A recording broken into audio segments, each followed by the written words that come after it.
Good morning my dear students. तो आज class 10th प्रश्नावली 1.2 का अगला क्वेश्चन पढ़ेंगे हम इस क्लास में।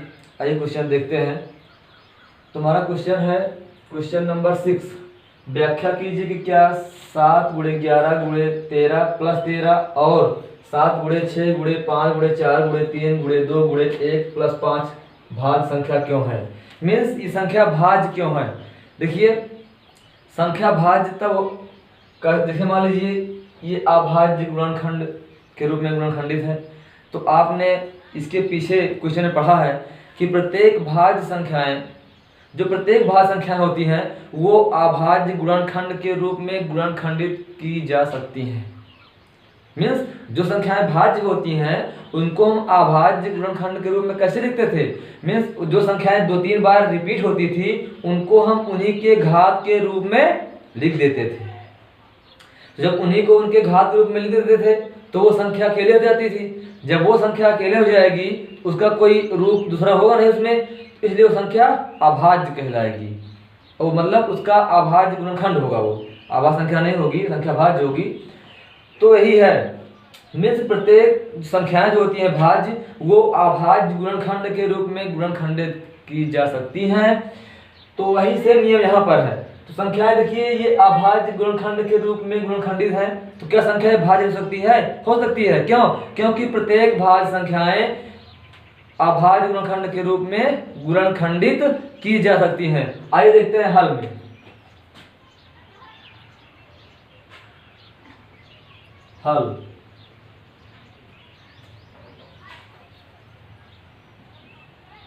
हल में देखिए पहली संख्या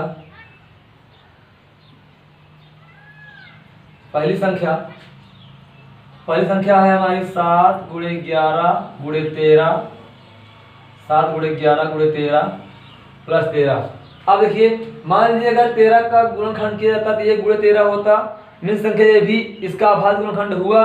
अगर ये भी कोई संख्या है तो उसका भी ये अभाज्य गुणनखंड है। क्यों? 7 अकेले है, 11 अकेले है, 13 अकेले। अगर इन दोनों में हम 13 कॉमन कर लें तो कैसे हो जाएगी 13, 7 × 11। जब 13 कॉमन कर लेते हैं, जब कहीं पर कोई अंक पूरा कॉमन हो जाता है 1 बचता है, तो × 1 + 1। अब देखिए इसका मतलब यह हुआ कि 13 इस संख्या का एक गुणनखंड है। अगर 13 इस संख्या का एक गुणनखंड है तो ये संख्या क्या हो गई? भाज्य हो गई, क्योंकि 13 दोनों में है। तो हम लिखेंगे 13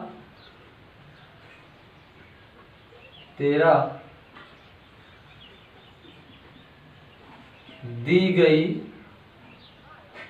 संख्याओं का एक गुणनखंड है,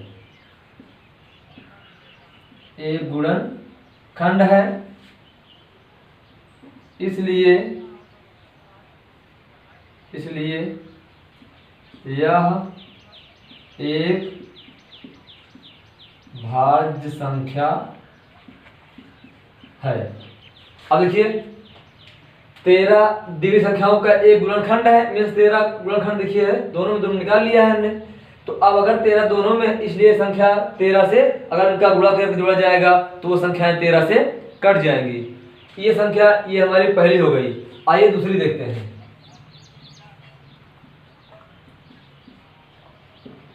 दूसरी संख्या में दी गई है 7 × 6 × 5 × 4 × 3 × 2 × 1 + 5। अब आइए देखते हैं।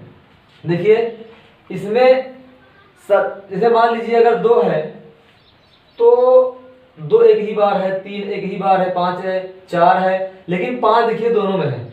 अब इसमें अगर आपसे कह दिया जाए अगर हम 4 को तोड़ दें तो 2 × 2 टूटेगा, अगर 6 को तोड़ दें तो 2 × 3 टूटेगा।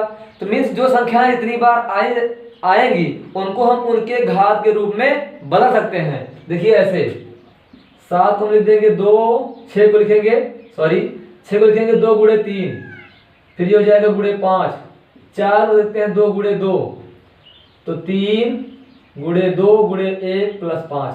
अब देखिए 2 कितनी बार है? 1 2 3 4, 2 4 बार है।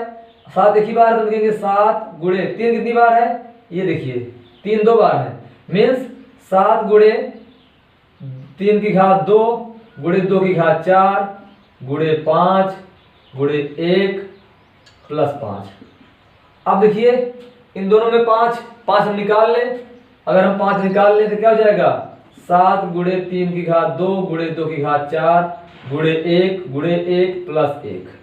अब देखिए 5 क्या है, 5 दी गई संख्याओं का एक गुणनखंड है, इसलिए संख्या भाज्य है। तो लिखेंगे 5 दी गई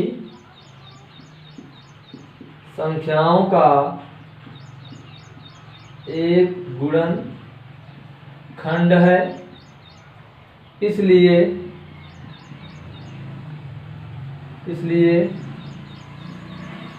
दी गई संख्याएं भाज्य हैं।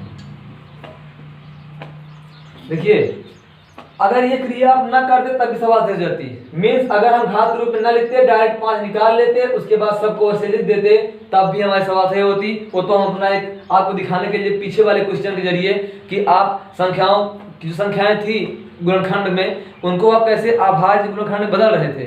तो क्या कर रहे थे आप, जो संख्या जितनी बार रिवाइज हुई थी उनको आप उतनी घात के रूप में लिख देते थे। अब देखिए अगर इस क्वेश्चन का एक शॉर्ट आंसर लिखना चाहें तो हम क्या लिख सकते हैं, हम लिख सकते हैं क्योंकि प्रत्येक भाज्य संख्याएं अभाज्य गुणनखंड के रूप में गुणनखंडित की जा सकती हैं, इसलिए संख्याएं भाज्य हैं। इसको लिख सकते हैं आप। अगर आपको नहीं लिखना है तो ऐसे लिख दीजिए, ये भी आपका सही है।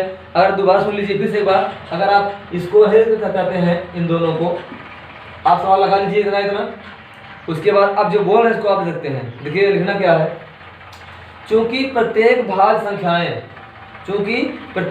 संख्याएं अभाज्य गुणनखंड के रूप में गुणनखंडित की जा सकती हैं, इसलिए दी गई संख्याएं भाज्य हैं। ये आपको लिख देना है। अब ऐसा क्वेश्चन नंबर 6 आज देखते हैं क्वेश्चन नंबर 7। देखिए क्वेश्चन नंबर 7 है, किसी खेल के मैदान के चारों ओर एक वृत्ताकार पथ है। इस मैदान का एक चक्कर लगाने में सोनिया को 18 मिनट लगते हैं, जबकि इसी मैदान का एक चक्कर लगाने में रवि को 12 मिनट लगते हैं। मान लीजिए वे दोनों एक ही स्थान और एक ही समय पर चलना प्रारंभ करके एक ही दिशा में चलते हैं, कितने समय बाद वे पुनः प्रारंभिक स्थान पर मिलेंगे। आपने देखा होगा इस तरह के क्वेश्चन छोटी क्लास में बहुत मिलते हैं। कई घंटियां एक साथ बजना प्रारंभ करती हैं, या फिर कई लड़के किसी मैदान का चक्कर लगाते हैं, तो पूछता है कि कितने जो घंटियां होती हैं वो कितने समय बाद पुनः एक साथ बजेंगी, या फिर जो लड़के मैदान चक्कर लगाते होंगे वो कितने समय बाद फिर एक ही स्थान पर मिलेंगे। तो सेम वहाँ पर आप क्या करते थे, इस तरह के क्वेश्चन का डायरेक्ट एलसीएम निकलता है। एलसीएम जो आता है वही आपका समय होता है।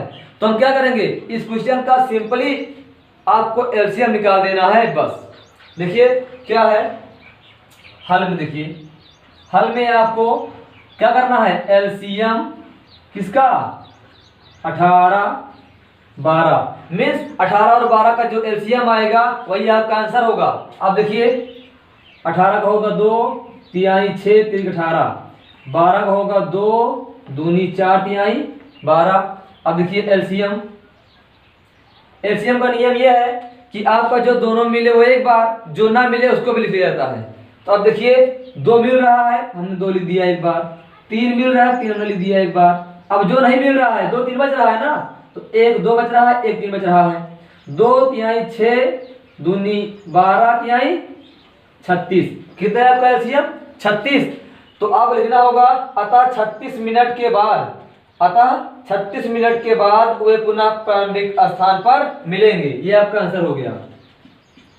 अतः 36 मिनट बाद वे दोनों